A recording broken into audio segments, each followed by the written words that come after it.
ANM ನ್ಯೂಸ್ಗೆ ಸ್ವಾಗತ.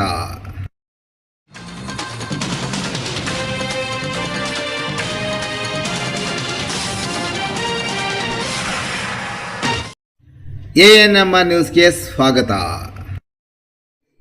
PVR silk showroom Chintamani. ಸದರಿ ಮಳಿಗೆಯ ನೆಲಮಹಡಿಯಲ್ಲಿ ಪುರುಷರು, ದೊಡ್ಡವರು ಮತ್ತು ಮಕ್ಕಳಿಗೆ ವಿವಿಧ ಆಕರ್ಷಕ ಬಟ್ಟೆಗಳು ದೊರೆಯುತ್ತದೆ. ಶೆಟ್ಟಿಂಗ್ನಲ್ಲಿ ಲೆನಿನ್, ಆದಿತ್ಯ ಬಿರ್ಲಾ, ಸಿಯಾರಾಮ್, ರೇಮಂಡ್ಸ್, ಅರವಿಂದ್, ಇಪೋರಿಯಾ, ಜೆನಿ, ಮ್ಯಾಜಿಕ್, ಬಾಂಬೆ ರೈಯರ್ ಸೇರಿದಂತೆ ವಿವಿಧ ಬ್ರಾಂಡ್ ಬಟ್ಟೆಗಳು ದೊರೆಯುತ್ತದೆ. ಇನ್ನು ಶೂಟಿಂಗ್ನಲ್ಲಿ Raymonds, linen, OSM, SGS, Arvind, ಜಿಗ್ಜಾಮ್, ಸಿಯಾರಾಮ್ ಪ್ಯಾಂಟ್ಸ್, ಬಾಂಬೆ ಪ್ಯಾಂಟ್ಸ್ ದೊರೆಯುತ್ತದೆ. ಇನ್ನು Ramraj wedding sets, dhoti, colour dhoti, Uttam towel, 3-piece set, 3-in-1 kurtas in 9x6 ಮತ್ತು 10x6 ಸಹ ದೊರೆಯುತ್ತದೆ. ರೆಡಿಮೇಡ್ ಶರ್ಟ್ಗಳಾದ ಲೆನಿನ್, ರೈಸ್, US ಪೋಲೋ, ಜಾರಾ, ಸೀಫೋರ್ಸ್, ING, ಫ್ರೀಡಮ್ ಪಾರ್ಕ್, ವಾರ್ಡರ್ ಸ್ಟೋನ್, ಇಥೋನಿಕ್, ಕವಿಯರ್, ಕುರ್ತಾ, ಅರ್ಸರ್. ಇನ್ನು ರೆಡಿಮೇಡ್ ಪ್ಯಾಂಟ್ಗಳಲ್ಲಿ ಫಾರ್ಮುಲಾ, ಜೀನ್ಸ್, ಕಾರ್ಗೋ, ಬೆಲೂನ್ ಸೀಟ್ ಮತ್ತಿತರ ಕಂಪನಿಗಳ ಪ್ಯಾಂಟ್ಗಳು ದೊರೆಯುತ್ತದೆ. ಇನ್ನು ಸೂಟ್ಸ್ನಲ್ಲಿ suits, sherwani, Modi suits, T-shirts 1,000ಕ್ಕೆ 5 T-ಶರ್ಟ್ಗಳು ಸಹ ಲಭ್ಯ. ಇನ್ನು ಮಕ್ಕಳ ಬಟ್ಟೆಗಳಲ್ಲಿ shirts, pants, suits, sherwani, kurtas ಸೇರಿದಂತೆ ಎಲ್ಲ ಮಾದರಿಯ ಕಾಟನ್ ಶರ್ಟ್ಸ್ ಅಂಡ್ ಪ್ಯಾಂಟ್ಸ್ ದೊರೆಯುತ್ತದೆ. ಒಮ್ಮೆ ಭೇಟಿ ಕೊಡಿ. ಪಿವಿಆರ್ ಸಿಲ್ಕ್ ಶೋರೂಮ್, ಶೀಟ್ಘಟ್ಟ ರಸ್ತೆ, ಭಾಗ್ಯಬಲ್ಲೆ ವೃತ್ತದ ಸಮೀಪ, ತಿಮ್ಮಸಂದ್ರ, ಚಿಂತಾಮಣಿ. ಮನೋವಿಕಾಸನದಿಂದ ಮಾತ್ರ ಆಧುನಿಕ ಒತ್ತಡಗಳ ನಿರ್ವಹಣೆ ಸಾಧ್ಯ. ಕಾರ್ಯಾಗಾರದಲ್ಲಿ ತಜ್ಞರ ಪ್ರತಿಪಾದನೆ. ಇಂದಿನ ವೇಗದ ಯುಗದಲ್ಲಿ ಯುವ ಪೀಳಿಗೆ ಎದುರಿಸುತ್ತಿರುವ ತೀವ್ರ ಮಾನಸಿಕ ಒತ್ತಡಗಳನ್ನು ಸಮರ್ಥವಾಗಿ ಎದುರಿಸಲು ಮನೋವಿಕಸನ ಅಥವಾ ಮನಸ್ಸಿನ ವಿಸ್ತರಣೆ ಅತ್ಯಗತ್ಯ ಎಂದು ಕನ್ನಡ ಚಲನಚಿತ್ರ ನಟ ಕಿಶೋರ್ ಕುಮಾರ್ ಅವರು ಅಭಿಪ್ರಾಯಪಟ್ಟರು. ಅವರು ಚಿಂತಾಮಣಿ ತಾಲೂಕು ಆಡಳಿತ, ತಾಲೂಕು ಪಂಚಾಯಿತಿ ಮತ್ತು ಹಿಂದುಳಿದ ವರ್ಗಗಳ ಕಲ್ಯಾಣ ಇಲಾಖೆ, ಚಿಂತಾಮಣಿ ತಾಲೂಕು ಇವರ ಸಂಯುಕ್ತ ಆಶ್ರಯದಲ್ಲಿ ತಾಲೂಕಿನ ಹಿಂದುಳಿದ ವರ್ಗಗಳ ಕಲ್ಯಾಣ ಇಲಾಖೆಯಡಿ ಕಾರ್ಯನಿರ್ವಹಿಸಿರುವ ವಿದ್ಯಾರ್ಥಿ ನಿಲಯಗಳ ವಿದ್ಯಾರ್ಥಿಗಳಾದ PUC, ಡಿಪ್ಲೊಮೊ, ನರ್ಸಿಂಗ್ ಪದವಿ ಮತ್ತು ಇಂಜಿನಿಯರಿಂಗ್ ವಿದ್ಯಾರ್ಥಿಗಳಿಗೆ ರಾಷ್ಟ್ರೀಯ ಮಾನಸಿಕ ಆರೋಗ್ಯ ಮತ್ತು ನರವಿಜ್ಞಾನ ಸಂಸ್ಥೆ ವತಿಯಿಂದ ಹಮ್ಮಿಕೊಂಡಿದ್ದ ಮನೋವಿಕಸನ ಕಾರ್ಯಾಗಾರದಲ್ಲಿ ಸಂಪನ್ಮೂಲ ವ್ಯಕ್ತಿಗಳಾಗಿ ಭಾಗವಹಿಸಿ ಅವರು ಮಾತನಾಡುತ್ತಿದ್ದರು. ಇಂದಿನ ವಿದ್ಯಾರ್ಥಿಗಳು ಮತ್ತು ಯುವಜನತೆ ಮುಂದಿನ ತಲೆಮಾರುಗಳ ಕಾಣದ ಮೊಬೈಲ್ ಫೋನು ಮತ್ತು ಡಿಜಿಟಲ್ ಕಂಟೆಂಟ್ಗಳ ಅತಿಯಾದ ಬಳಕೆಯಂತಹ ಆಧುನಿಕ ಸವಾಲುಗಳನ್ನು ಎದುರಿಸುತ್ತಿದ್ದಾರೆ. ಇದರೊಂದಿಗೆ ಶೈಕ್ಷಣಿಕ ನಿರೀಕ್ಷೆಗಳು ಹಾಗೂ ಭವಿಷ್ಯದ ಉದ್ಯೋಗ ಮತ್ತು ಆರ್ಥಿಕ ಭದ್ರತೆ ಆತಂಕಗಳು ಯುವ ಮನಸ್ಸುಗಳನ್ನು ಕಾಡುತ್ತಿವೆ ಎಂದು ಕಳವಳ ವ್ಯಕ್ತಪಡಿಸಿದರು. ಕೆಲ ವರ್ಷಗಳ ಹಿಂದೆ ಅಂದರೆ 35ರಿಂದ 40 ವರ್ಷದ ಪ್ರಾಯದವರು ಸಹ ಖಿನ್ನತೆಯ ಕೇವಲ ದುಡ್ಡಿದವರ ಆಡಂಬರ ಎಂದು ಹಗುರವಾಗಿ ಪರಿಗಣಿಸುತ್ತಿದ್ದರು. ಆದರೆ ಸ್ವತಃ ಆ ಪರಿಸ್ಥಿತಿಯನ್ನು ಅನುಭವಿಸಿದಾಗ ಅಥವಾ ಆಪ್ತರನ್ನು ಗಮನಿಸಿದಾಗಲೇ ಅವರ ತೀವ್ರತೆ ಅರ್ಥವಾಗುತ್ತದೆ. ಇಂಥ ಕಠಿಣ ಸಂದರ್ಭದಲ್ಲಿ ತಜ್ಞರ ಮತ್ತು ಅನುಭವಿಗಳ ಮಾರ್ಗದರ್ಶನ ಹಾಗೂ ಸೂಕ್ತ ಸಪೋರ್ಟ್ ಸಿಸ್ಟಮ್ ಇಲ್ಲದೆ ಖಿನ್ನತೆಯಿಂದ ಹೊರಬರಲು ಸಾಧ್ಯವೇ ಇಲ್ಲ ಎಂದ ಅವರು ಸ್ಪೀಕರ್ ತಮ್ಮ ಅನುಭವ ಹಂಚಿಕೊಂಡರು. ತೀವ್ರ ಒತ್ತಡದ ಕ್ಷಣಗಳಲ್ಲಿ ಅಥವಾ ಜೀವನವೇ ಬೇಡವೆನಿಸುವಂತಹ ತುದಿಯ ನಿರ್ಧಾರ ಕೈಗೊಳ್ಳುವ ಸಂದರ್ಭಗಳಲ್ಲಿ ಈ ರೀತಿಯ ಕಾರ್ಯಾಗಾರಗಳಲ್ಲಿ ಕಲಿತ ಸಣ್ಣ ಪಾಠಗಳು ಬದುಕಿಗೆ ಬೆಳಕಾಗುತ್ತವೆ ಎಂದರು. ಹದಿಹರೆಯದಿಂದಲೇ ಮನಸ್ಸನ್ನು ವಿಕಸನಗೊಳಿಸಲು ಕೇವಲ ಪಠ್ಯವಲ್ಲದೆ ಓದು, ಸಾಹಿತ್ಯ, ಕಥೆಗಳು, ಸಿನಿಮಾಗಳು ಮತ್ತು ಸಂಗೀತದ ಮೊರೆ ಹೋಗಬಹುದು. ಕಲೆ ಎಂಬುದು ಕೇವಲ ಮನರಂಜನೆಯಲ್ಲ, ಅದು ಮನಸ್ಸಿನ ಗಾಯಗಳನ್ನು ಗುಣಪಡಿಸುವ ಶಕ್ತಿಯನ್ನು ಹೊಂದಿದೆ. ಇವುಗಳನ್ನು ಜೀವನದಲ್ಲಿ ಅಳವಡಿಸಿಕೊಂಡಾಗ ಆತಂಕಗಳನ್ನು ಯಶಸ್ವಿಯಾಗಿ ನಿರ್ವಹಿಸಲು ಮತ್ತು ಚಿಂತೆಗಳನ್ನು ಕಡಿಮೆ ಮಾಡಿಕೊಳ್ಳಲು ಸಾಧ್ಯವಾಗುತ್ತದೆ ಎಂದು ಕಾರ್ಯಾಗಾರದಲ್ಲಿ ಅವರು ಒತ್ತಿ ಹೇಳಿದರು. ಈ ಸಂದರ್ಭದಲ್ಲಿ ಡಾಕ್ಟರ್ ಸತೀಶ್ ಗೌಡರವರು ಮಾತನಾಡಿ, ಕಡು ಬಡತನ, ಗ್ರಾಮೀಣ ಹಿನ್ನೆಲೆ ಹಾಗೂ ಭಾಷೆ ತೊಡಕುಗಳು ಸಾಧನೆಗೆ ಎಂದಿಗೂ ಅಡ್ಡಿಯಾಗಲಾರವು. ಚಾಮರಾಜನಗರ ಜಿಲ್ಲೆಯ ಯಳಂದೂರು ತಾಲೂಕಿನ ಯುವಕನೊಬ್ಬ ಸಾಬೀತುಪಡಿಸಿ ತೋರಿಸಿದ್ದಾನೆ. ಹೊಲದಲ್ಲಿ ಬೆವರು ಹರಿಸಿ ಕಷ್ಟಪಟ್ಟ ದಿನಗಳನ್ನು ಮೆಟ್ಟಿ ನಿಂತು ಇಂದು ಮೈಸೂರು ವಿಶ್ವವಿದ್ಯಾಲಯದ ಕಾನೂನು ಪದವಿಯಲ್ಲಿ ಪ್ರಥಮ ರ್ಯಾಂಕ್ ಗಳಿಸುವ ಮೂಲಕ ಗ್ರಾಮೀಣ ಪ್ರತಿಭೆಗಳ ಜಗತ್ತನ್ನೇ ಗೆಲ್ಲಬಲ್ಲರು ಎಂಬುದನ್ನು ತೋರಿಸಿದ್ದಾರೆ ಎಂದರು. 10ನೇ ತರಗತಿಯಿಂದ ಕನ್ನಡ ಮಾಧ್ಯಮದಲ್ಲಿ ಓದಿದ್ದ ಇವರು PUCಯಲ್ಲಿ ವಿಜ್ಞಾನ ವಿಭಾಗ ಆಯ್ಕೆ ಮಾಡಿಕೊಂಡಿದ್ದರಿಂದ ಇಂಗ್ಲೀಷ್ ಕಲಿಯಲೇಬೇಕಾಯಿತು. ಆದರೆ ಭಾಷೆ ಭೀತಿಯನ್ನು ಮೆಟ್ಟಿ ನಿಂತು 5 ವರ್ಷಗಳ LLB ಕೋರ್ಸ್ಗೆ ಸೇರಿದರು. ಪ್ರಥಮ 3 ವರ್ಷಗಳ ಪರೀಕ್ಷೆಯನ್ನು ಕನ್ನಡದಲ್ಲೇ ಬರೆದು ಮೈಸೂರು ವಿಶ್ವವಿದ್ಯಾಲಯಕ್ಕೆ ಪ್ರಥಮ ರ್ಯಾಂಕ್ ಪಡೆದು ಸಾಧನೆ ಮಾಡಿದರು. ಭಾಷಾ ಪ್ರೌಢಿಮೆಯನ್ನು ಸಾಬೀತುಪಡಿಸಲು 4ನೇ ಮತ್ತು ಅಂತಿಮ ವರ್ಷದ ಪರೀಕ್ಷೆಗಳನ್ನು ಇಂಗ್ಲೀಷ್ನಲ್ಲೇ ಬರೆದು ಅದರಲ್ಲೂ ಇಡೀ ವಿಶ್ವವಿದ್ಯಾಲಯಕ್ಕೆ ಅತ್ಯಧಿಕ ಅಂಕಗಳನ್ನು ದಾಖಲೆ ಮಾಡಿದ್ದಾರೆ ಎಂದರು. ನಾವು ಹಳ್ಳಿಯಿಂದ ಬಂದವರು, ರೈತರ ಮತ್ತು ಕಾರ್ಮಿಕರ ಮಕ್ಕಳು, ನಮಗೆ ಇಂಗ್ಲೀಷ್ ಬರಲ್ಲ ಎಂದು ಯಾರೂ ಕೂಡ ಧೃತಿಗೆಡಬಾರದು. ಭಾಷೆ ಎಂಬುದು ಕೇವಲ ಸಂವಹನ ಮಾಧ್ಯಮವಷ್ಟೇ ಹೊರತು ಜ್ಞಾನಕ್ಕೆ ಬ್ಯಾರಿಯರ್ ಅಲ್ಲ. ನಾನೇ ಅಧಿಕ ಸಾಧಕ ಯುವಕ ಉದಾಹರಿಸಿದ್ದು ಕಷ್ಟಗಳ ದಿನಗಳಲ್ಲೂ ಓದಲು ಬಿಡದಿದ್ದರೆ ಯಶಸ್ಸು ಖಂಡಿತ ಸಿಗುತ್ತದೆ. ಇಂತಹ ವಿದ್ಯಾರ್ಥಿ ಜೊತೆಗೆ ಹಲವಾರು ಮಂದಿ ಗ್ರಾಮೀಣ ಭಾಗದ 100 ವಿದ್ಯಾರ್ಥಿಗಳಿಗೆ ದಾರಿದೀಪವಾಗಿದ್ದಾರೆ ಎಂದರು. ಸದರಿ ಕಾರ್ಯಕ್ರಮಕ್ಕೆ ತಾಲೂಕು ಪಂಚಾಯತಿ ಕಾರ್ಯನಿರ್ವಹಣಾಧಿಕಾರಿ ಎಸ್. ಅನಂತ್, ತಾಲೂಕು ಹಿಂದುಳಿದ ವರ್ಗಗಳ ಅಧಿಕಾರಿ ಸತ್ಪಾಲ್, ಮುತ್ತರಾಜ್, ಬಸವರಾಜ್ ಸೇರಿದಂತೆ ಇತರ ಇಲಾಖೆ ಅಧಿಕಾರಿಗಳು ಕಾರ್ಯಕ್ರಮದಲ್ಲಿ ಭಾಗವಹಿಸಿದ್ದರು. ನೀವು ಬೇಡ ನನಗೆ ಓದೋದು ಅಂತ ಅಂದ್ರೆ ಮುಗೀತು ನಿಮ್ ಕತೆ ಅಲ್ಲಿಗೆ. ನಾನು ಆಗ ನನ್ನನ್ನ ಬಿಟ್ಬಿಡ್ರೋ, ನನ್ನ ಮೈಸೂರಿಗೆ ಹೊಟ್ಟೋಗ್ತೀರಿ ಲಾ ಮಾಡಕ್ಕೆ ಅಂತ ಲಾ ಮಾಡಕ್ ಬಂದೆ. ಯಾವಾಗ ಅಲ್ಲಿ ಅಷ್ಟು ಕಷ್ಟಪಟ್ಟಿದಾಗ ಒಂದು ರೂಮ್ ಅಲ್ಲಿ ಆರಾಮಾಗಿ ಕ್ಲಾಸ್ ಕೇಳ್ಕೊಂಡು ಎಂಜಾಯ್ ಮಾಡ್ಕೊಂಡು ಪ್ರತಿ ದಿವಸ ಅಟೆಂಡ್ ಮಾಡ್ಕೊಂಡು ಹೋದೆ. ನಾನು 5 ವರ್ಷದ ಕಾನೂನು ಮಾಡಿದೆ, 5 years LLB. ಫಸ್ಟ್ 10th ತನಕನು ಕನ್ನಡ ಮೀಡಿಯಂ ಅಲ್ಲೇ ಓದ್ದೆ. ಆಮೇಲೆ PUC ಇಂಗ್ಲಿಷ್ ಅಲ್ಲಿ ಓದ್ಲೇಬೇಕಾಯ್ತು, ಯಾಕೆಂದ್ರೆ ಸೈನ್ಸ್ ತಕೊಂಡಿದ್ದೆ. ನಂತರ ಲಾ ಮಾಡ್ಬೇಕಾದ್ರೆ ಫಸ್ಟ್ 3 ವರ್ಷ ಕನ್ನಡದಲ್ಲೇ ಬಂದು ಮೊದಲೇ ರ್ಯಾಂಕ್ ಬಂತು ಮೈಸೂರು ವಿಶ್ವವಿದ್ಯಾಲಯದಲ್ಲಿ. ಆಮೇಲೆ ಬೇಕು ಅಂತಾನೆ ನಾನು 4th year ಫೈನಲ್ ಇಯರ್ ಅಲ್ಲಿ ಇಂಗ್ಲಿಷ್ ಅಲ್ಲಿ ಬರ್ದೆ. ಅದರಲ್ಲೂ ಹೈಯೆಸ್ಟ್ ಸ್ಕೋರ್ ಮೈಸೂರು ಯೂನಿವರ್ಸಿಟಿಲಿ ಬಂತು. ಅಂದ್ರೆ ಯಾಕೆ ಹೇಳ್ತಾ ಇದ್ದೀನಿ ಅಂದ್ರೆ language is not A barrier. ನಾವು ಹಳ್ಳಿಯಿಂದ ಬಂದವರು, ರೈತರ ಮಕ್ಕಳು, ಕಾರ್ಮಿಕರ ಮಕ್ಕಳು, ನಮ್ಗೆ ಇಂಗ್ಲಿಷ್ ಬರಲ್ಲ, ಅದು ಬರಲ್ಲ ಅನ್ನೋರು ನನ್ನನ್ನೇ ಉದಾಹರಣೆಗೆ ತಗೋಬಹುದು. ನಾನು ಅದಾದ್ಮೇಲೆ ಸುಮ್ಮನೆ ಕೂತ್ಕೊಳ್ಳಿಲ್ಲ, LLM ಮಾಡಿದೆ. ನೋಡಿದ ತಕ್ಷಣ ತುಂಬಾ ಖುಷಿ ಆಗಿದೆ. ಒಳ್ಳೆ ಹೆಸರು, ಮನೋವಿಕಸನ ಕಾರ್ಯಾಗಾರ ಅಂತ. ಮನೋವಿಕಸನ ಅಂದ್ರೆ ಏನು ಅಂತ ನಿಮ್ಗೆ ನಿಮ್ಮ ಐಡಿಯಾ ಏನು ಅನ್ಸುತ್ತೆ? ಯಾರಾದ್ರೂ ಹೇಳ್ಬೋದಾ? ಮನಸ್ಸು ವಿಕಾಸ ಆಗೋದು ಅಂದ್ರೆ ಏನು? ವಿಕಾಸ ಅಂದ್ರೆ ಏನು? ದೊಡ್ಡದಾಗೋದು ಅಲ್ವಾ? ವಿಕಸನ ಅಂದ್ರೆ ದೊಡ್ಡದಾಗೋದು. ಮನಸ್ಸು ದೊಡ್ಡದಾಗೋದ್ರೆ ಏನಾಗುತ್ತೆ? ಮನಸ್ಸು ದೊಡ್ಡದಾಗುತ್ತೆ ಅಷ್ಟೇ. ನೀವು ಮುಂಚೆ ಎಲ್ಲ ಕಡೆ ನಾವು ಹಳ್ಳಿಗಳೆಲ್ಲ ತುಂಬಾ ಹೆಚ್ಚಿಗೆ ಬಳಸ್ತೀವಿ, ಅವ್ನು ತುಂಬಾ ದೊಡ್ಡ ಮನುಷ್ಯ ಅಂತ, ಅವ್ರು ತುಂಬಾ ದೊಡ್ಡ ಮನಸ್ಸು ಅವ್ರದ್ದು ಅಂತ ಅಂದ್ಬಿಟ್ಟು. ನಿಮಗೆ ಮನಸ್ಸು ಯಾಕೆ ದೊಡ್ಡದಾಗ್ಬೇಕು ಅಂತ ಸುಮ್ಮನೆ ನಾನು ಯೋಚನೆ ಮಾಡ್ತಾ ಇದ್ದೆ. ನನ್ನ ಹುಚ್ಚ ಆಲೋಚನೆಗಳಲ್ಲಿ ನಾನು ಅದೇ ಯೋಚನೆ ಮಾಡ್ತಾ ಇದ್ದೆ. ಮನಸ್ಸು ದೊಡ್ಡದಾದ್ರೆ ಏನಾಗುತ್ತೆ? ಏನಾಗ್ಬೋದು? ಯಾರಾದ್ರೂ ಹೇಳ್ಬೋದಾ? ತುಂಬಾ ಟ್ರಿಕಿ ಕ್ವಶನ್ ಅಲ್ಲ? ಮನಸ್ಸು ದೊಡ್ಡದಾದ್ರೆ ದೊಡ್ಡ ಮನುಷ್ಯ ಆಗ್ಬೋದು. ಮನಸ್ಸು ದೊಡ್ಡದಿರುವಂತ ದೊಡ್ಡ ಮನುಷ್ಯ ದಿಕ್ಕಾನೆ ಹೇಳ್ತಾರೆ. ದೊಡ್ಡ ಮನುಷ್ಯ ಅಂತ ನಾವು ಹೇಳ್ತಾ ಅವ್ರಿಗೆ ದೊಡ್ಡ ಮನಸ್ಸು ಇರೋಲ್ಲ. ದೊಡ್ಡ ಮನಸ್ಸು ಯಾಕೆ ಬೇಕು ಅಂದ್ರೆ ನಿಮಗೆ ಯಾಕೆ ಬೇಕು ಅಂತ ನನಗನ್ಸುತ್ತೆ ಅಂದ್ರೆ ನಿಮಗೆ ಈಗಾಗಲೇ ತುಂಬಾ ಒತ್ತಡಗಳಿರ್ತದೆ. ಅದು ಈಗಿನ ಟೀನೇಜ್ ಮಕ್ಕಳು ಅಂತಂದ್ರೆ ನಮ್ಮ ತರ ತುಂಬಾ ಎಕ್ಸ್ಪೋಜರ್ ಕಡಿಮೆ ಇರ್ತಾ ಇರ್ತಂತೆ. ಕೈ ಮೊಬೈಲ್ ಇರಲಿಲ್ಲ, ಟಿವಿನೇ ಯಾರ್ಯಾರ್ದೋ ಮನೇಲಿ ಇರ್ತಾರೆ. ಟಿವಿ ನೋಡ್ಬೇಕು ಅಂದ್ರೆ ಅದು ಒತ್ತಡನೇ ಒಂಥರ. ಯಾರ್ದೋ ಮನೆಗೆ ಹೋಗಿ ನೋಡ್ಬೇಕಾಗಿತ್ತು. ಟಿವಿಲಿ ಬರೋದನ್ನೆಲ್ಲ ಕನ್ಸ್ಯೂಮ್ ಮಾಡಬೇಕು, ಎಲ್ಲಾನು ತಲೆಯೊಳಗೆ ಹಾಕೊಂಡು ಮನಸ್ಸಿನೊಳಗೆ ಹಾಕೊಂಡು ಆ ಭಾರ ಹೊತ್ಕೊಂಡು ಜೀವನ ಎಲ್ಲ ಬದುಕಬೇಕು ಅನ್ನೋದಿರಲಿಲ್ಲ. ನಿಮಗೆ ಸಿಕ್ಕಾಪಟ್ಟೆ ಒತ್ತಡಗಳಿದೆ. ಜೊತೆಗೆ ನಿಮ್ಗೆ ಇಲ್ಲಿಗೆ ಯಾಕೆ ಕಳ್ಸಿರ್ತಾರೆ? ಓದೋದು ಕಳ್ಸಿರ್ತಾರೆ, ಓದಿನ ಒತ್ತಡ ಇರುತ್ತೆ. ಮುಂದೆ ಏನಾಗ್ಬೇಕು ಅಂತಿದ್ದೀರಿ ನೀವೆಲ್ಲ? ಎಲ್ಲೋ ಒಂದ್ ಕಡೆ ಹೋಗಿ ಕೆಲಸ ಮಾಡಿ ಸಂಪಾದನೆ ಮಾಡ್ಬೇಕು ಅಂತಿದ್ದೀರಲ್ವಾ? ಆ ಒತ್ತಡಗಳಿರುತ್ತೆ. ಈ ಒತ್ತಡಗಳೆಲ್ಲಾನು ಅದನ್ನ ತಡ್ಕೊಳಕ್ಕೆ ಮನಸ್ಸಲ್ಲಿ ಜಾಗ ಬೇಕಲ್ಲ. ಹಾಗಾಗಿ ಮನಸ್ಸು ದೊಡ್ಡದಾಗಬೇಕು.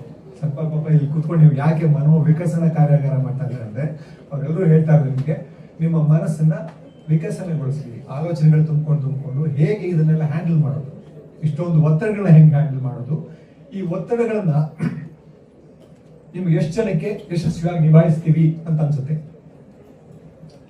ಸಾಧ್ಯ ಇದೆಯಾ? ಎಲ್ಲ ಒತ್ತಡಗಳನ್ನು ನೀವೇ ಯಶಸ್ವಿಯಾಗಿ ನಿಭಾಯಿಸೋದಕ್ಕೆ ಸಾಧ್ಯ ಇದೆಯಾ? ಕಷ್ಟ, ತುಂಬಾ ಕಷ್ಟ. ಯಾಕಂದ್ರೆ ನನಗೆ ಈ ವಯಸ್ಸಿನಲ್ಲೇ ಆ ಅರಿವಿಲ್ಲ. ನಾನೇ ಎಷ್ಟೊಂದು ಟೆನ್ಷನ್ ಆಗಿ ನಿದ್ದೆ ಮಾಡಿದೆ, ಓದಾಡ್ಕೊಂಡು ಎದ್ದು ಕೂತ್ಕೊಂಡೆಲ್ಲ ಮಾಡ್ತೇನೆ. ನಿಮ್ಮ ವಯಸ್ಸಿನಲ್ಲಿ ಅದನ್ನ ಎಕ್ಸ್ಪೆಕ್ಟ್ ಮಾಡೋದು, ಅಷ್ಟು ಜೀವನಾನುಭವ ಕಡಿಮೆ ಇರುವಂತಹ ವಯಸ್ಸಿನಲ್ಲಿ ಅದನ್ನ ಎಕ್ಸ್ಪೆಕ್ಟ್ ಮಾಡೋದು ತುಂಬಾನೇ ಕಷ್ಟ. ಸೊ ಆ ಒತ್ತಡಗಳನ್ನ ಯಶಸ್ವಿಯಾಗಿ ನಾವು ನಿಭಾಯಿಸದೆ ಹೋದಾಗಲೂ ಸಹ ಜೀವನನ ಹೆಂಗೆ ಮುಂದುವರಿಸ್ಕೊಳ್ಬೇಕು? ಅದಕ್ಕೆ ಬೇಕು ಮನಸ್ಸು ವಿಕಾಸ ಆಗಬೇಕು. ಅದಕ್ಕೆ ದೊಡ್ಡ ಮನುಷ್ಯ ಆಗಬೇಕು, ಮನಸ್ಸು ದೊಡ್ಡದಾಗಬೇಕು. ಎಲ್ಲ ಒತ್ತಡಗಳ ಜೊತೆಗೆ ಬರುವಂತ ಯಶಸ್ಸು ಆಯ್ತು. ಕೆಲವು ಯಶಸ್ಸಿನಿಂದ ನಿಭಾಯಿಸ್ಬಿಡ್ತೀರಾ, ಆ ಯಶಸ್ಸಿನಿಂದ ನಿಭಾಯಿಸಿ ಯಶಸ್ಸು ಸಿಕ್ಬಿಡುತ್ತೆ ನಿಮ್ಗೆ ಅಂತ ಇಟ್ಕೊಳ್ಳಿ. ಸಕ್ಸಸ್ಫುಲ್ ಆಗ್ಬಿಡ್ತೀರಾ ಜೀವನದಲ್ಲಿ. ಈಗ ಕೆಲಸ ಮಾಡಬೇಕು ಅಂತಿದ್ದೀರಾ, ಇಲ್ಲ ಒಂದ್ ಕಡೆ ಕೆಲಸ ಮಾಡಿ ಸಕ್ಸಸ್ಫುಲ್ ಆಗ್ಬಿಡ್ತೀರಾ, ದುಡ್ಡು ಬಂದ್ಬಿಡುತ್ತೆ ಸಿಕ್ಕಾಬಿಟ್ಟೆ. ಅದನ್ನ ನಿಭಾಯಿಸಕ್ಕೆ ಅದಕ್ಕೂ ಮನಸ್ಸು ದೊಡ್ಡದಾಗಿದೆ. ಸೊ ಈ ಮನೋವಿಕಸನ ಕಾರ್ಯಾಗಾರ ಅನ್ನೋದು ನಿಮ್ಗೆ ಎಷ್ಟು ಮುಖ್ಯ ಅಂತಂದ್ರೆ ನನ್ನ ಮಟ್ಟಿಗೆ ಅನ್ಸುತ್ತೆ, ಗೊತ್ತಿಲ್ಲ ನಿಮ್ಗೆ ಅನ್ಸುತ್ತೋ ಇವತ್ತು ಮುಂದೆ ನನ್ನಂಗೆ 50 ವರ್ಷ ಆದ್ಮೇಲೆ ನಿಮ್ಗೂ ಅನಿಸ್ಬೋದು. ಹಾಗೆ ಅನ್ಸ್ಬಿಡೋದೇ ಇಲ್ಲ. ಬಟ್ ಅದು ಗೊತ್ತಿಲ್ಲದಂಗೆ ಇಂಪ್ಯಾಕ್ಟ್ ಆಗ್ತಾ ಇರುತ್ತೆ. ನಿಮ್ಮ ಮನಸ್ಸು ದೊಡ್ಡದಾಗ್ತಾ ಇರುತ್ತೆ, ಅದನ್ನ ಹ್ಯಾಂಡಲ್ ಮಾಡ್ತಾ ಇರುತ್ತೆ. ನಿಮ್ಗೆ ಮುಂದಕ್ಕೆ ಹೋದಾಗ ಯಾವುದೋ ಒಂದು ಹಂತದಲ್ಲಿ ನಿಮ್ಗೆ ಅರ್ಥ ಆಗುತ್ತೆ. ನನಗೆ ಇದನ್ನೆಲ್ಲ ಇಲ್ಲಿ ಬಂದು ಕುತ್ಕೊಂಡಿದ್ರಿಂದ, ಆ ಎಕ್ಸ್ಪರ್ಟ್ಗಳು ಹೇಳಿದ್ದನ್ನ ಕೇಳಿದ್ರಿಂದ ಅವ್ರೊಂದು ಎಕ್ಸಾಂಪಲ್ ಕೊಡ್ತಾರೆ, ತುಂಬಾ ಚೆನ್ನಾಗಿದೆ ಎಕ್ಸಾಂಪಲ್. ಕೈನ ಹಿಂಗೆ ಎತ್ತಿಟ್ಕೊಂಡ್ರೆ ಎಷ್ಟೊತ್ತು ತಡೀಲಿಕ್ಕೆ ಸಾಧ್ಯ? ಸೊ ಒತ್ತಡಗಳನ್ನ ಎಷ್ಟು, ಯಾವ ಒತ್ತಡವನ್ನ, ಯಾವ ಸಮಸ್ಯೆಯನ್ನ, ಯಾವ ಚಿಂತೆಯನ್ನ ಎಷ್ಟು ಹೊತ್ತು ಇಟ್ಕೋಬೇಕು, ಎಷ್ಟು ಹೊತ್ತು ಇಟ್ಕೋಬಾರದು, ಯಾವ್ದು ಮುಖ್ಯ ಅಲ್ಲ, ಅದನ್ನ ಆಫ್ಲೋಡ್ ಮಾಡೋದು ಹೇಗೆ, ಎಲ್ಲಿ ಹೋಗಿ ಹೇಳಬೇಕು, ಇವೆಲ್ಲನೂ ಮುಖ್ಯ ಆಗುತ್ತೆ. ಅದೆಲ್ಲದಲ್ಲೂ ಮೋಸ್ಟ್ಲಿ ಅದನ್ನೆಲ್ಲಾನು ಹೇಳ್ಕೊಟ್ಟಿರ್ತಾರೆ ಅನ್ಸುತ್ತೆ ನಿಮಗೆ. ಹೊಟ್ಟೆ ನೋವು, ತಲೆನೋವು ಆ ಥರ ಇದ್ರೆ ಏನು ಮಾಡ್ತೀವಿ, ತಲೆನೋಯ್ತದೆ ಸ್ವಲ್ಪ ಚೆನ್ನಾಗಿಲ್ಲ ಅಂತ ಹೇಳ್ತೀವಿ. ಆದರೆ ಮನಸ್ಸಿಗೆ ಏನಾದರೂ ಸ್ವಲ್ಪ ಇಕ್ಕಟ್ಟಿದ್ರೆ, ಸ್ವಲ್ಪ ಕಸಿವಿಸಿ ಇದ್ರೆ ಅದನ್ನ ನಾವು ಚೆನ್ನಾಗಿದ್ದೀವಿ ಅಥವಾ ಚೆನ್ನಾಗಿಲ್ಲ ಅನ್ನೋದಕ್ಕೆ ತಗೊಳ್ಳೋದೇ ಇಲ್ಲ. ಲೋಕಾರೂಢಿಯಾಗಿ ಜಸ್ಟ್ ಚೆನ್ನಾಗಿದ್ದೀವಿ ಅಂತ ಹೇಳ್ಬಿಡ್ತೀವಿ. ಆದರೆ ನಮ್ಮನ್ನ ನಾವು ನೋಡ್ಕೊಳ್ಳೋದು ಅಂದ್ರೆ ಹೇಗೆ ದೇಹವನ್ನ ನೋಡ್ಕೊಳ್ತೀವಲ್ವಾ, ಹಾಗೆ ಮನಸ್ಸನ್ನು ನೋಡ್ಕೊಳ್ಳೋದು ತುಂಬಾ ಮುಖ್ಯ ಅಲ್ವಾ. ನಾವು ಹೆಚ್ಚಿಗೆ ಟೈಮು ದೇಹಕ್ಕೆ ಇಂಪಾರ್ಟೆನ್ಸ್ ಕೊಡ್ತೀವಿ. ಮನಸ್ಸು ದೇಹ ಎರಡು ಜೊತೆಯಾಗಿ ಹೋದ್ರೆ ತಾನೆ ನೀವೆಲ್ಲ ಹೆಚ್ಚು ಕಮ್ಮಿ ಅಗ್ರಿಕಲ್ಚರ್ ಬ್ಯಾಕ್ ಗ್ರೌಂಡ್ ಇಂದ ಬಂದಿರುವಂತ ಮಕ್ಳು ಇರ್ತೀರಲ್ವಾ ಎಲ್ಲನ. ನಿಮ್ಮ ಮನೇಲಿ ತಂದೆ ವ್ಯವಸಾಯ ಮಾಡ್ಬೇಕಾದ್ರೆ ಎರಡು ದನಗಳೇನಿರ್ತವೆ, ಎರಡು ಒಂದು ಹಿಂದೆ ಒಂದು ಮುಂದೆ ಹೋದ್ರೆ ಏನಾಗುತ್ತೆ, ಹೊಲ ಉಳುಮೆ ಮಾಡೋದಕ್ಕಾಗುತ್ತಾ?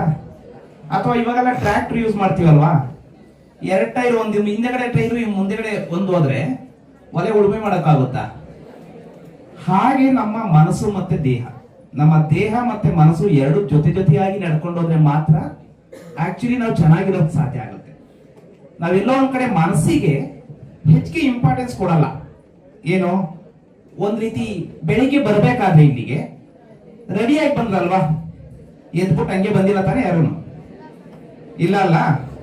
ಸೊ ರೆಡಿಯಾಗಿ ಬರ್ಬೇಕಾದ್ರೆ ಸ್ನಾನ ಮಾಡ್ಕೊಂಡು, ಕನ್ನಡಿಲಿ ಮುಖ ನೋಡ್ಕೊಂಡು, ತಲೆ ಬಾಚ್ಕೊಂಡು, ಏನೆಲ್ಲ ಮಾಡ್ದೋ, ಸ್ವಲ್ಪ ಊಟ ತಿಂದೋ, ಇದೆಲ್ಲ ಮಾಡಿ ಬರ್ಬೇಕಾದ್ರೆ ಇದು ಪ್ರಿಪ್ರೇಷನ್ ಇಲ್ವೋ? ಪ್ರಿಪ್ರೇಷನ್ ತಾನೆ. ಅದೇ ರೀತಿ ನಮ್ಮ ಮನಸ್ಸು ಹೇಗಿದೆ ಅಂತ ನೋಡ್ಕೊಂಡ್ವಾ, ನಮ್ಮ ಮನಸ್ಸು ಈ ದಿನ ಸರಿಯಾಗಿದೆಯಾ ಇಲ್ವಾ ಅಂತ. ಅದೇ ಕಾಲಿಗೆ ಏನಾದ್ರು ಒಂದ್ ಸ್ವಲ್ಪ ಪೆಟ್ಟಾಗಿದ್ರೆ ಬರೋಕ್ಕಿಂತ ಮುಂಚೆ ಅದಕ್ಕೆ ಒಂದ್ ಸ್ವಲ್ಪ ಆಯಿಂಟ್ಮೆಂಟ್ ಇನ್ನೊಂದೇನೋ ಕೇರ್ ಮಾಡಿ ಬರ್ತಿದ್ದು. ಬಟ್ ಮನಸ್ಸಿಗಾಗಿರುವಂತ ಕೆಲವೊಂದು ಅಂಶಗಳನ್ನ ನಾವು ಅಲ್ಲೇ ಬಿಟ್ಬಿಡ್ತೀವಿ. ಅದು ನಿಧಾನಕ್ಕೆ ಸಮಸ್ಯೆ ಆಗುವಂಥದ್ದು. ಮಾನಸಿಕ ಆರೋಗ್ಯ ಅಂತಂದ್ರೆ ಕೇವಲ ಒಂದಿನ ನಾವು ಚೆನ್ನಾಗಿದ್ದೋ, ಏನೋ ಒಂದು ನಮಗೆ ಸಿಕ್ತು ಒಂದು ವಸ್ತು, ನಮಗೆ ಬೇಕಾದಂಥದ್ದು, ಅಥವಾ ನಮಗೇನೋ ಒಂದು ರಿಸಲ್ಟ್ ಬಂತು, ನಾವೇನೋ ಅಚೀವ್ ಮಾಡೋದು ಅನ್ನೋದ್ರ ಮೇಲೆ ಮಾತ್ರ ನಿಂತಿಲ್ಲ ಮಾನಸಿಕ ಆರೋಗ್ಯ. ನಮ್ಮ ವ್ಯಕ್ತಿತ್ವ ವಿಕಸನ ಮಾಡ್ಕೊಳ್ಬೇಕು ಅಂದ್ರೆ ಚಿಕ್ಕ ಪುಟ್ಟ ಅಂಶಗಳಲ್ಲಿ ನಾವು ವ್ಯಕ್ತಿತ್ವ ವಿಕಸನ ಮಾಡ್ಕೊಳ್ಬೇಕೇ ಹೊರತು ದೊಡ್ಡದಾಗಿ ಏನೋ ಒಂದು ಆಗೋದ್ರಿಂದ ನಮ್ಮ ವ್ಯಕ್ತಿತ್ವ ವಿಕಸನ ಯಾವತ್ತೂ ಆಗೋಲ್ಲ. ಅದಕ್ಕೆ ನಿತ್ಯ ಜೀವನ ಅಂತ ಏನ್ ಹೇಳ್ತೀವಲ್ವಾ, ನಿತ್ಯ ಜೀವನವನ್ನ ನಾವು ಚೆನ್ನಾಗಿ ನೋಡ್ಕೊಂಡ್ಬಿಟ್ರೆ ನಮಗೆ ಸಮಸ್ಯೆ ಬರೋದಿಲ್ಲ. ಹಾಗೆ ತಾನೆ ನಮಗೆ ಆರೋಗ್ಯ ಸಮಸ್ಯೆಗಳೆಲ್ಲ, ನಾವು ಪ್ರತಿನಿತ್ಯ ತಿನ್ನುವಂತ ಆಹಾರ ಚೆನ್ನಾಗಿದ್ರೆ, ಪೌಷ್ಟಿಕವಾದಂತ ಆಹಾರ, ಒಳ್ಳೆ ರೀತಿಯಂತ ಗಾಳಿ, ನೀರು ಕರೆಕ್ಟ್ ಆಗಿದ್ರೆ, ಮತ್ತೆ ಯಾವುದೇ ರೀತಿಯಾದಂತ ಏನು ಪೊಲ್ಯೂಷನ್ ಇಲ್ಲ ಅಂತಂದ್ರೆ ನಮ್ಮ ದೈಹಿಕ ಆರೋಗ್ಯ ಚೆನ್ನಾಗಿರುತ್ತೆ. ಹಾಗೆ ನಮ್ಮ ಸುತ್ತಮುತ್ತ ಇರುವಂತ ಜನ, ನಾವು ಹೇಗೆ ಆ ವಸ್ತು ಆ ಒಂದು ಸನ್ನಿವೇಶ ಬಂದಾಗ ಹೇಗೆ ಅದಕ್ಕೆ ರೆಸ್ಪಾಂಡ್ ಮಾಡ್ತೀವಿ, ಹೇಗೆ ನಾವು ಅದಕ್ಕೆ ನಡ್ಕೊಳ್ತೀವಿ, ನನ್ನ ಮನಸ್ಸು ಹೇಗೆ ಆಗ್ತಾ ಇದೆ ಅಂತ ನಾನು ಪ್ರತಿದಿನ ಹೇಗೆ ನೋಡ್ಕೊಳ್ತಾ ಇದ್ದೀನಿ, ಪ್ರತಿದಿನ ನನಗೆ ಬೇಕಾದಂತ ಖುಷಿನ ಪಡ್ಕೊಳ್ತಾ ಇದೀನ ಇಲ್ವಾ, ಇವ್ರ ಬಗ್ಗೆ ಗಮನ ಹರಿಸೋದು ತುಂಬಾ ಮುಖ್ಯ ಆಗುತ್ತೆ. ಯಾಕಂದ್ರೆ ನಾವ್ ಏನೇ ಸೌಧ ಕಟ್ಟಿರ್ಬೋದು, ಇದ್ರದ್ದು ಬೇಸ್ಮೆಂಟ್ ಕರೆಕ್ಟ್ ಆಗಿಲ್ಲ ಅಂದ್ರೆ ಇದೆಲ್ಲ ನಗಣ್ಯ. ಜೊತೆಗೆ ಈಗ ಒತ್ತಡಗಳು ಅಂತ ಹೇಳ್ತಾರೆ, ನಿಮ್ಮ ಸಕ್ಸಸ್ಫುಲ್ ಅಂತ ಹೇಳ್ತಾರೆ, ಆ ಹೋಗೋ ದಾರಿಯಲ್ಲಿ ಸಮಸ್ಯೆಗಳು ಶುರು ಆಗ್ತವೆ. ಪೈಪೋಟಿ ಇರುತ್ತೆ. ಇಲ್ಲೇ ಬಂದು ನಮ್ಮ ಸಿಸ್ಟಮ್ನೇ ಹಂಗೆ ಮಾಡಿದ್ವಿ. ಈಗ ಎಷ್ಟೋ ಪರವಾಗಿಲ್ಲ. ಮುಂಚೆ ನಮಗೆ ರ್ಯಾಂಕ್ ಸಿಸ್ಟಮ್ ಇರ್ತಾ ಇತ್ತು, ಈಗಿಲ್ಲ. ಈಗ ಬರೀ ಗ್ರೇಡ್ಸ್ ಇಲ್ಲ, ಈಗ ಬರೀ ಗ್ರೇಡ್ಸ್ ಇದೆ. ಮುಂಚೆ ರ್ಯಾಂಕು ಕಂಪೇರ್ ಮಾಡೋರು ಕೂತ್ಕೊಂಡು ಅವನೆಷ್ಟು ಮಾರ್ಕ್ಸ್ ತಗೊಂಡ, ಅವನೆಷ್ಟು ಪರ್ಸೆಂಟೇಜ್ ತಗೊಂಡ. ಸೊ ಅವನ್ನೆಲ್ಲವನ್ನು ಸಮಾಜವಾಗಿ ಸುಮಾರು ಜನ ತಿಳಿದವರು ಎಲ್ಲಿ ನಾನ್ ಮೇಕಿಂಗ್ ಅಲ್ಲಿ ಬಂದು, ಜೊತೆಗೆ ನಮ್ಮ ಸುಮಾರು ಈ ತರದ ವ್ಯವಸ್ಥೆಯಲ್ಲಿ ಬದಲಾವಣೆಗಳ ಮೂಲಕ ನಿಮ್ಮ ಮೇಲೆ ಒತ್ತಡವನ್ನು ಕಡಿಮೆ ಮಾಡೋಕೆ ಪ್ರಯತ್ನ ಪಡ್ತಾನೆ ಇದ್ದಾರೆ. ಸೊ ನಿಮ್ಮ ಕಡೆಯಿಂದ ಕಾಂಟ್ರಿಬ್ಯೂಷನ್ ಇರುತ್ತೆ ಅಂತಂದ್ರೆ, ನೀವು ಸರ್ ಈಗ ಮಾತಾಡ್ತಾ ಹೇಳ್ತಾ ಇದ್ದೀವಿ, ನಿಮ್ಮ ಅಮ್ಮನ ಬಗ್ಗೆ ಯೋಚನೆ ಮಾಡಿ, ನಿಮ್ಮ ಮನೆಯವ್ರ ಬಗ್ಗೆ ಯೋಚನೆ ಮಾಡಿ. ಯಾಕಂದ್ರೆ ಒತ್ತಡಗಳಿದ್ದಾಗ ಸೊ ನಿಮ್ಮ ಜವಾಬ್ದಾರಿಗಳನ್ನ ತಿಳ್ಕೊಂಡು, ಜೊತೆಗೆ ಇದನ್ನ ಹ್ಯಾಂಡಲ್ ಮಾಡೋದಕ್ಕೆ ಈ ತರದ ಎಲ್ಲ ನಿಮ್ಗೆ ಇರೋ ಸಪೋರ್ಟ್ ಸಿಸ್ಟಮ್ ಯೂಸ್ ಮಾಡಿಕೊಂಡು ನೀವು ಮುಂದಕ್ಕೆ ಹೋಗ್ತಾ ಇದ್ರೆ, ಯಾಕೆಂದ್ರೆ ನಾವೆಲ್ಲ ಕಡೆನೂ ಹೇಳ್ತೀವಿ, ಇಂದಿನ ಮಕ್ಕಳೇನಾಗ ಪ್ರಜೆಗಳು ಅಂತ. ಸೊ ಈ ದೇಶನ ಕಟ್ಟಬೇಕಾದಂಥವ್ರು ನೀವು ಮಾನಸಿಕವಾಗಿ ಸ್ವಸ್ಥರಾಗಿದ್ರೆ ಸ್ವಸ್ಥವಾದ ಒಂದು ಸಮಾಜ ನಿರ್ಮಾಣ ಮಾಡೋದಕ್ಕೆ ಸಾಧ್ಯ. ಈ ಮನೋವಿಕಸನ ಅಂತ ಬಂದ ತಕ್ಷಣ ನನಗೆ ಮುಖ್ಯವಾಗಿ ಜ್ಞಾಪಕ ಬಂದಿದ್ದು ಕುವೆಂಪು ಅವರು ಅವ್ರದ್ದೊಂದು ಕಲೆಕ್ಷನ್ ಆಫ್ ಎಸೇಸ್ ಇದೆ, ಸಾಧ್ಯ ಆದರೆ ದಯವಿಟ್ಟು ಓದಿ ಅಂತ, ನಿರಂಕುಶ ಮತಿಗಳಾಗಿ. ನೀವು ಮನಸ್ಸಿನ ವಿಕಾಸ ಆಗ್ಬೇಕಾದ್ರೆ ನಾನು ನಿಮ್ಗೆ ಹೇಳ್ತಾ ಇದ್ದೆ, ಸಾಹಿತ್ಯ ಓದಬೇಕು ಅಂತ. ಒಂದು ಈ ಥರದ ಕಾರ್ಯಾಗಾರಗಳು, ಬೇಕಾದಷ್ಟು ಸಪೋರ್ಟ್ ಸಿಸ್ಟಮ್ ಇದೆ ಈ ಥರದ್ದು, ಅವೆಲ್ಲ ನಿಮಗೆ ಹೆಲ್ಪ್ ಆಗ್ತಾ ಇರುತ್ತೆ. ಅದಲ್ಲದೆ ಪುಸ್ತಕಗಳನ್ನ ಓದೋದ್ರಿಂದ ಬೇಕಾದಷ್ಟು ಪುಸ್ತಕ ಓದಿದ್ರೆ ಏನಾಗುತ್ತೆ? ಏನ್ ಸಿಗುತ್ತೆ? ಯಾರು ಹೇಳ್ಬೋದಾ? ಪುಸ್ತಕದಲ್ಲಿ ಏನಿರುತ್ತೆ? ನಾಲೆಡ್ಜ್. ಯಾರದ್ದು ನಾಲೆಡ್ಜ್ ಅದು? ಇಲ್ಲ, ಯಾರು ಬರೆದ ನಾಲೆಡ್ಜ್? ಸೊ ಯಾರು ಬರೆದಿರ್ತಾರೋ ಅವರ ಜ್ಞಾನ ಪುಸ್ತಕದಲ್ಲಿ ಹಾಕಿರ್ತಾರೆ. ಆ ಪುಸ್ತಕನ ನೀವು ಓದಿದಾಗ ಆ ಪುಸ್ತಕದ ಮೂಲಕ ಅವರ ಜ್ಞಾನ, ಅವರ ಜೀವನಾನುಭವ ಇದೆಲ್ಲನೂ ನಿಮ್ಮದಾಗುತ್ತೆ. ಆಗ ನಿಮ್ಮ ಮನಸ್ಸು ವಿಕಾಸ ಆಗ್ತಾ ಹೋಗುತ್ತೆ. ಯಾಕಂದ್ರೆ ಅವರ ಅನುಭವ ನೀವು ತಗೊಳ್ಳೋದು. ಜೀವನಾನುಭವ ತುಂಬ ದೊಡ್ಡದು. ಜೀವನಾನುಭವದಿಂದಷ್ಟೇ ಮನಸ್ಸು ವಿಕಾಸ ಆಗ್ಲಿಕ್ಕೆ ಸಾಧ್ಯ. ಸೊ ಹಾಗಾಗಿ ಓದೋ ಅಭ್ಯಾಸ ಬೆಳೆಸ್ಕೊಳ್ಳಿ. ಜೊತೆಗೆ ಆ ಥರದ ತುಂಬಾ ಒಳ್ಳೆ ಬರಹಗಳನ್ನು ಓದಿದ್ರೆ ಅವ್ರು ಹೇಳ್ತಾರೆ, ನಿರಂಕುಶ ಮತಿಗಳಾಗಿದ್ರೆ ಅಂಕುಶವಿಲ್ಲದೆ ಇರೋ ಮನಸ್ಸಿನವರಾಗಬೇಕು. ಅದೇ ಮನೋವಿಕಸನ. ಕಾರ್ಯಾಗಾರ ಏನೂ ಆಗಿರಲಿಲ್ಲ. ಅಲ್ಲಿ HN ಹಾಲ್ ಅಂತ ಒಂದಿತ್ತು. HN ಹಾಲ್ ಅಲ್ಲಿ ಒಂದು ಬೋರ್ಡ್ ಇರ್ತಾ ಇತ್ತು. ಬೋರ್ಡ್ ಮೇಲ್ಗಡೆ ಐನ್ಸ್ಟೀನ್ ಫೋಟೋಗ್ರಾಫು. ಐನ್ಸ್ಟೀನ್ ಹೇಳಿದ ಒಂದು ಮಾತು, ಪ್ರಶ್ನೆ ಮಾಡದೆ ಯಾವುದನ್ನು ಅಕ್ಸೆಪ್ಟ್ ಮಾಡ್ಕೋಬೇಡ ಅಂತ, ಯಾವುದನ್ನು ಒಪ್ಕೋಬೇಡ. ಒಂದು ಕ್ವೆಶ್ಚನ್ ಮಾರ್ಕ್ ಹಾಕಿದ್ದು. Question mark. So question mark ಅಷ್ಟೇ. ಇದನ್ನ ಹೇಳ್ತಾರೆ, ಯಾವುದನ್ನು ಪ್ರಶ್ನೆ ಮಾಡಿದ್ರೆ ಒಪ್ಕೋಬೇಡ ಅಂತ ಹೇಳ್ತಾ ಇದ್ದಾರೆ. ನಾವು ಏನು ನಿಮ್ಮ ಥರನೇ ಆಕಳಿಸ್ಕೊಂಡು ಒದ್ದಾಡ್ಕೊಂಡು ಹೆಂಗೋ ಅವ್ರು ಹೇಳಿದ್ನೆಲ್ಲ ಕೇಳಿಸ್ಕೊಂಡು ಅದ್ರಲ್ಲಿ ಒಂದೇ ಎರಡೋ ಮಾತು ಕಿವಿ ಬೀಳ್ತಾ ಇತ್ತು. ಆದರೆ ಇವತ್ತು ನಾನು ನಿಂತ್ಕೊಂಡು ಎಲ್ಲದನ್ನೂ ಪ್ರಶ್ನೆ ಮಾಡಬೇಕು ಅಂತ ಪ್ರಶ್ನೆ ಮಾಡ್ತೀನಿ. ಯಾರೇ ನನಗೆ ಅದು ತಪ್ಪು ಅನ್ಸಿದ್ರು ಪ್ರಶ್ನೆ ಮಾಡ್ತೀನಿ ಅಂದ್ರೆ ಆವತ್ತು ಅವ್ರು ಹೇಳಿದ ಮಾತು. ಸೊ ಯಾವುದನ್ನು ನಿಮ್ಮ ಮನೋವಿಕಸನದ ದಾರಿಯಲ್ಲಿ ಅದು ವಿಕಾಸ ಆಗಬೇಕು ಅಂತಂದ್ರೆ ಯಾವುದನ್ನು ಪ್ರಶ್ನೆ ಮಾಡದೆ ಒಪ್ಕೋಬೇಕು. ಪ್ರಶ್ನೆ ಮಾಡ್ತಾ ಹೋಗ್ಬೇಕು. ನೀವು ಪ್ರಶ್ನೆ ಮಾಡಿದಷ್ಟು ನಿಮಗೆ ಉತ್ತರಗಳಿಗೆ ದಾರಿ ಆಗತ್ತೆ. ಉತ್ತರಗಳು ಕಾಣಿಸ್ತಾ ಹೋಗುತ್ತೆ. ಉತ್ತರಗಳು ಸಿಗ್ತಾ ಆ ಉತ್ತರ ಎಲ್ಲ ಒಳಗಡೆ ಹೋದ್ರೆ ಏನಾಗುತ್ತೆ? ಮನಸ್ಸು ದೊಡ್ಡ ಆಗ್ಲೇಬೇಕು. ಯಾಕಂದ್ರೆ ಅಷ್ಟೊಂದು ತುಂಬಿಟ್ಟಿರ್ತೀವಿ ಒಳಗಡೆ. ಜ್ಞಾನ ತುಂಬಿಕೊಳ್ತಾ ಓದ್ತಾ ಎಲ್ಲರೂ ಸಂಘಟಿತವಾಗಿ ಇದೀವಲ್ವಾ? ಒಂದು ನಾಡು ಅಂತ ಕಟ್ಕೊಂಡಿದೀವಿ, ಒಂದು ದೇಶ ಅಂತ ಕಟ್ಕೊಂಡಿದೀವಿ ಅಲ್ವಾ? ಏನ್ ಮಾಡ್ತೀರಾ? ಒಂದು ಸಮಾಜ ಕಟ್ಟಿರ್ತೀರ. ನಿಮ್ದೆಲ್ಲರೂ ಸೇರಿ ಒಂದು ಸಮಾಜ ಅಂತ ಆಗಿರ್ತದೆ. ಆ ಸಮಾಜಕ್ಕೆ ನೀವು ದೊಡ್ಡ ಮನುಷ್ಯ ಆದ್ರೆ, ದೊಡ್ಡ ಮನಸ್ಸಿನವರಾದ್ರೆ ಆ ಸಮಾಜವು ದೊಡ್ಡ ಮನಸ್ಸಿನ ಸಮಾಜ ಆಗುತ್ತೆ. ಎಲ್ಲರನ್ನು ಇನ್ಕ್ಲೂಡ್ ಮಾಡ್ಕೊಳ್ಳುವಂತ ಸಮಾಜ ಆಗುತ್ತೆ. ತಾರತಮ್ಯ ಇಲ್ಲಿರುವಂತ ಸಮಾಜ ಆಗುತ್ತೆ. ಸ್ವಸ್ಥ ಸಮಾಜ ಆಗುತ್ತೆ. ಒಳ್ಳೆ ಸಮಾಜ ಆಗುತ್ತೆ. ನಾವು ನಿಮಗೆಲ್ಲ ಮಕ್ಕಳಿಗೆ ಹೇಳ್ತಾ ತುಂಬಾ ದೊಡ್ಡ ಕನಸು ಕಾಣಿ, ದೊಡ್ಡದಾಗಿ ಮಾಡಿ, ದೊಡ್ಡದಾಗಿ ಸಾಧನೆ ಮಾಡಿ ಅಂತೆಲ್ಲ ಹೇಳ್ತೀವಿ. ಮಾಡಬೇಕು ನಿಜ. ಸಾಧನೆ ಮಾಡೋ ಹಾದಿಯಲ್ಲಿ ಸೋಲು ಗೆಲುವು ಇರುತ್ತೆ. ಸೋತ್ರೂ ಅದರಿಂದ ಧೈರ್ಯಗಳಿದೆ. ಬದುಕುವಂತ ಛಲನೂ ಬೆಳೆಸ್ಕೊಂಡು, ಜೊತೆಗೆ ನಿಮ್ಮ ಗೆಲುವುಗಳಲ್ಲಿ ನಿಮ್ಮ ಸ್ವಂತದ ಗೆಲುವು ಅಷ್ಟೇ ಇಲ್ಲದೆ ನಿಮ್ಮ ಸಮಾಜದ ಗೆಲುವು, ನಿಮ್ಮ ದೇಶದ ಗೆಲುವು, ನಿಮ್ಮ ನಾಡಿನ ಗೆಲುವು, ನಿಮ್ಮ ಸಮುದಾಯದ ಗೆಲುವು ಎಲ್ಲವನ್ನೂ ಇನ್ಕ್ಲೂಡ್ ಮಾಡ್ಕೊತಾ ಹೋಗೋದು ತುಂಬಾ ಮುಖ್ಯ ಅಂತ ನನಗೆ ಅನ್ಸುತ್ತೆ.